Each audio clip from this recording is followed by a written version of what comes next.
আগৰ ভিডিঅ'টোত আপুনি ফেটি লিভাৰৰ বিষয়ে কৈছিলে।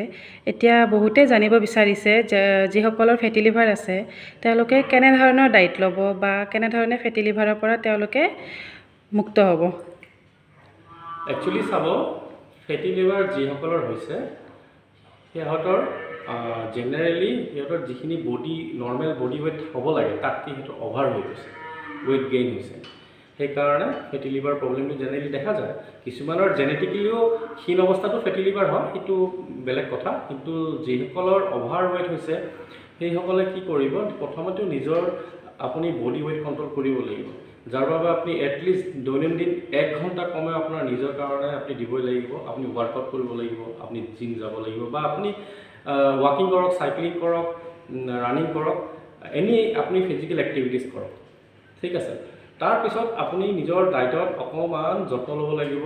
তাৰ বাবে আপুনি প্ৰথমেতো বাহিৰা বস্তু আপুনি পাৰিলে বন্ধ কৰি দিয়া ভাল, junk food, fast food, momos এইচব। আৰু পাৰিলে আপুনি নিজৰ ঘৰত আপোনাৰ যিখিনি ডায়েট তাত আপুনি কাৰ্বহাইড্ৰেটটো মডাৰেট ৰাখক। এগাল ভাত নাখাব, মডাৰেট কাৰ্বহাইড্ৰেট খাওক। আপুনি প্ৰটিন ইনটেকটো ভাল ৰাখক আৰু মানে বেয়া ফেটছ নাখাব, ঠিক আছে।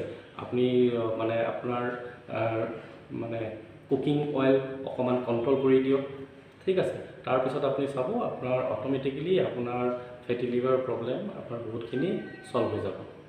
Thank you. Thank U.